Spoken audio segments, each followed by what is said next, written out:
How to uninstall any app permanently in Windows. So hello guys, in this quick tutorial video I will tell you how you guys can do that. So it was very easy. So for that we will simply click on Windows. Here you guys will simply click on settings. Once you click on settings, you guys will simply click on home. Here you guys will see apps.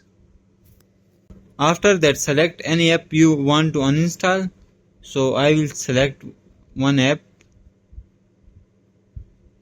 Once you click on that app, you guys will see uninstall and move button. So simply click on uninstall. Once you click on uninstall, it will say this app and its related info will be uninstalled.